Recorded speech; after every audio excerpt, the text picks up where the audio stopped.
বিহারের ভোটার তালিকায় বিশেষ নিবিড় সংশোধন নিয়ে সরগরম দেশ। এই ইস্যুতে ইতিমধ্যেই সরব হয়েছে বিরোধী দলগুলি। বিহারের পর চলতি মাসেই দেশের বাকি সমস্ত রাজ্য ও কেন্দ্রশাসিত অঞ্চলে এসআইআর নিয়ে বিজ্ঞপ্তি জারি করতে চলেছে নির্বাচন কমিশন। কমিশনের এই তৎপরতা নিয়ে বঙ্গে শুরু হয়েছে রাজনৈতিক চর্চা। রাজ্যের পুর ও নগরোন্নয়ন মন্ত্রী ফিরহাদ হাকিমের দাবি, বিজেপিকে জেতানোর জন্য এসআইআর প্রক্রিয়া শুরু করতে চাইছে নির্বাচন কমিশন। আমার বাবা মারা গেছে, আমি নিজেই গিয়ে দিয়েছি, নাম বাদ হয়ে গেছে। তার জন্য এই স্পেশাল এটার দরকার নেই। এটা হচ্ছে বিজেপিকে জেতানোর জন্য ইলেকশন কমিশনের একটা বাহানা। একই সুর তৃণমূল নেতা কুণাল ঘোষের গলায়।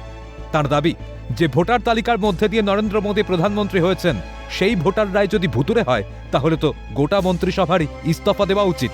সাধারণ মানুষ, গরিব মানুষ যারা বছরের পর বছর ধরে আছেন, সকলের সবসময় সব কাগজপত্র নথি নিয়ে তৈরি থাকা সম্ভব হয়তো হয় না।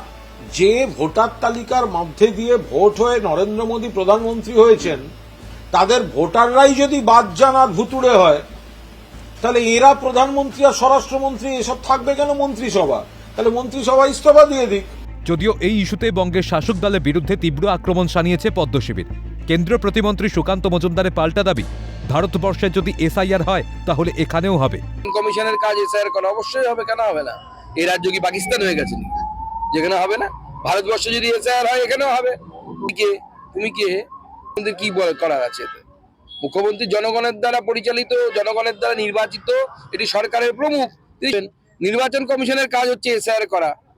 নরেন্দ্র মোদীরও কাজ না, মমতা বন্দ্যোপাধ্যায়ের কাজ না। এসআইআর করবে হচ্ছে ইলেকশন কমিশন।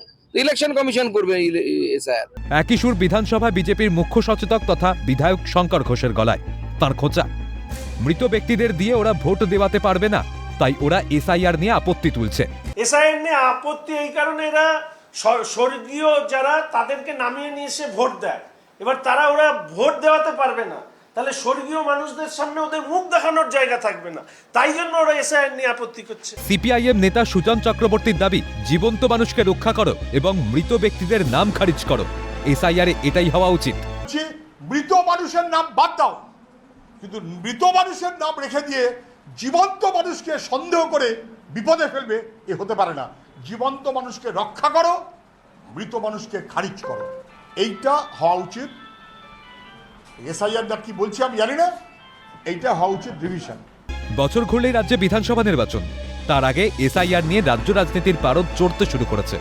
এই ইস্যুর প্রভাব 26-এর ভোট যুদ্ধে পড়ে কিনা, তার উত্তর দেবে সময়। ক্যালকাটা নিউজ।